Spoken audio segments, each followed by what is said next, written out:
The 2026 Instagram playbook from followers to finance. देखिए, आज के दौर में सोशल मीडिया सिर्फ टाइम पास नहीं है ना, ये एक पूरा का पूरा बिजनेस इकोसिस्टम बन गया है। आज हम जो बात करेंगे वो असल में एक रोड मैप है जो किसी भी क्रिएटर को अपनी प्रेजेंस को एक फुल्ली ऑटोमेटेड और प्रॉफिटेबल बिजनेस में बदलने में मदद करेगा। तो चलिए, बिना किसी देरी के इसमें गहराई से उतरते हैं। तो आज के इस असेसमेंट में हम मुख्य रूप से 5 पिलर्स पर बात करेंगे। पहला, 2026 के इंस्टाग्राम की असली सच्चाई क्या है। दूसरा, एक्सपीरियंस और कंसिस्टेंसी का रोल। तीसरा, ऑटोमेशन यानी अपना समय और पैसा कैसे बचाएं। चौथा, लोकल वर्सेस वायरल कंटेंट। और आखिर में सबसे जरूरी चीज, सफलता की चाबी यानी शेयर्स।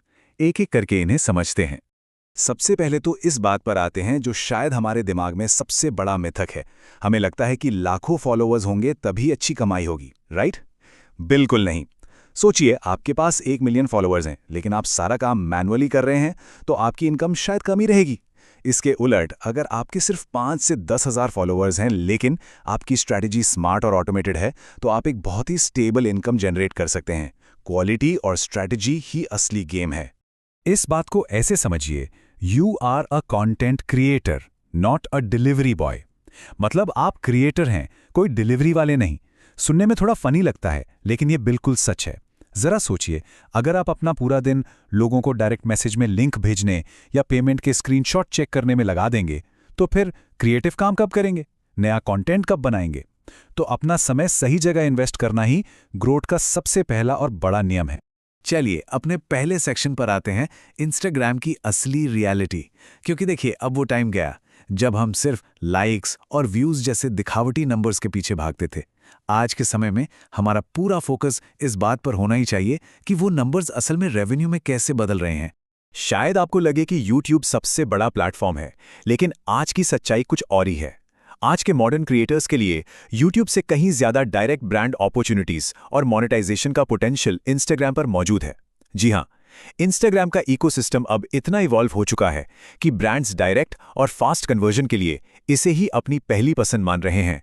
अब बढ़ते हैं अपने दूसरे पिलर की ओर, एक्सपीरियंस और कंसिस्टेंसी। देखिए, सिर्फ ट्यूटोरियल देखकर या दूसरों की सक्सेस स्टोरीज सुनकर कोई रातों रात एक्सपर्ट नहीं बनता। आपको खुद मैदान में उतरना होगा, अपना खुद का रियल वर्ल्ड एक्सपीरियंस बनाना होगा, और वो बिना कंसिस्टेंसी के पॉसिबल नहीं है। अब जरा इस नंबर को ध्यान से देखिए, 150 से 200 दिन। ये कोई रैंडम नंबर नहीं है। अगर कोई भी इस फील्ड में शुरुआत कर रहा है, तो उससे खुद को कम से कम इतने दिनों के लिए पूरी तरह झोंक देना होगा। जब आप लगातार 150 से 200 दिनों तक रोज कंटेंट अपलोड करते हैं ना, तब जाकर आपको एल्गोरिदम की असली नब्ज समझ आती है। आप 1000 गलतियां करेंगे और फिर उनके 1000 नए सॉल्यूशंस निकालेंगे। असली एक्सपीरियंस यहीं से आता है। इस बात को वित्त मनीष के इस शानदार डेटा से समझते हैं। देखिए, उन्हें YouTube पर 4.5 लाख सब्सक्राइबर्स तक पहुंचने में काफी लंबा वक्त लगा, लेकिन जरा इंस्टाग्राम की ग्रोथ देखिए। सिर्फ 6 महीने की जी तोड़ मेहनत और उन्होंने 1 लाख फॉलोअर्स का आंकड़ा पार कर लिया और आज 2.5 लाख पर हैं। ये कोई जादू नहीं था, ये उसी 150 से 200 दिन वाली कंसिस्टेंसी का नतीजा है। हर दिन सीखा गया और हर दिन कुछ नया अप्लाई किया गया।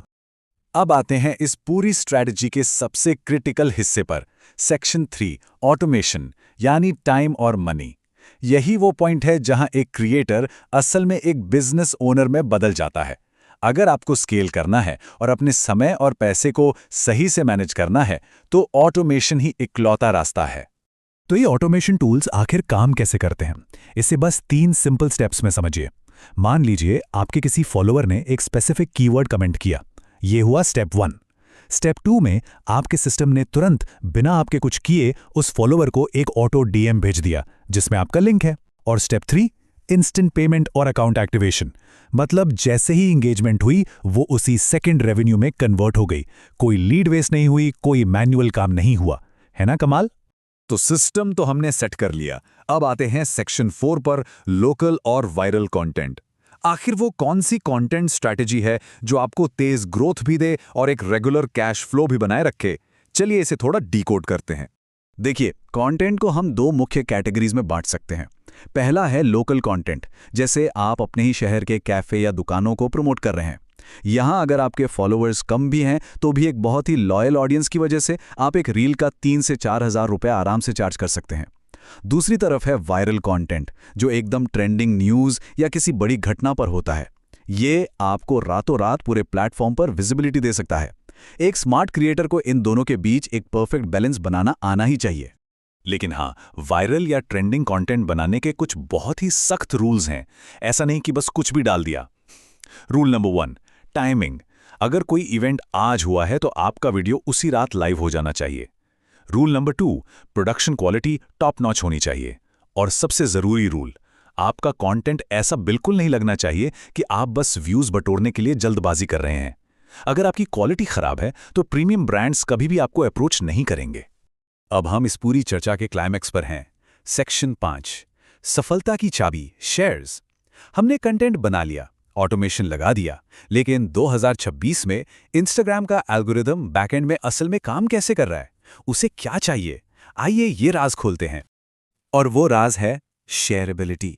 जी हाँ, यही वो इकलौता अल्टीमेट मैट्रिक है जिस पर पूरा एल्गोरिदम नाचता है। प्लेटफॉर्म को लिटरली इस बात से कोई फर्क नहीं पड़ता कि आपका कंटेंट कॉमेडी है, एजुकेशन है या कुछ और। उसे बस एक चीज से मतलब है, क्या आपकी ऑडियंस इसे अपने दोस्तों को फॉरवर्ड कर रही है? अगर हाँ, तो एल्गोरिदम उसे खुद ग्लोबल लेवल पर पुश करेगा। शेयर्स ही वो ऑक्सीजन है जो आपके वीडियो को वायरल करते हैं। इसे एक बहुत ही इंटरेस्टिंग एंगल से देखिए। एक तरफ होता है अनप्रोफेशनल कंटेंट, खराब ऑडियो, खराब वीडियो, इसे तो एल्गोरिदम तुरंत इग्नोर कर देता है। लेकिन दूसरी तरफ एक अजीब सा कॉन्सेप्ट है जिसे कहते हैं प्रोफेशनल क्रिंज। मतलब कंटेंट भले ही अजीब या अटपटा हो, लेकिन अगर उसे शानदार कैमरे से क्रिस्प ऑडियो के साथ एकदम प्रोफेशनली शूट किया गया है तो लोग उसे मजे मजे में बहुत शेयर करते हैं। और इसी शेयरिंग और प्रोफेशनल टच की वजह से उसे एक मैसिव रीच मिल जाती है। तो ये सब हमें एक बहुत ही गहरे सवाल पे लाके खड़ा कर देता है। अगर 2026 के एल्गोरिदम को सिर्फ और सिर्फ शेयर्स से मतलब है, तो एक कंटेंट की असली वैल्यू किस चीज़ में है? क्या उसके खूबसूरत दिखने में, या फिर उसके फॉरवर्ड किए जाने की ताकत में? ज़रा सोचिएगा इस बारे में, क्योंकि यही वो सवाल है जो आपकी पूरी स्ट्रैटेजी बदल सकता है। मुझे उम्मीद है कि आज के इस डीप डाइव से आपको बहुत कुछ नया सोचने को मिला होगा।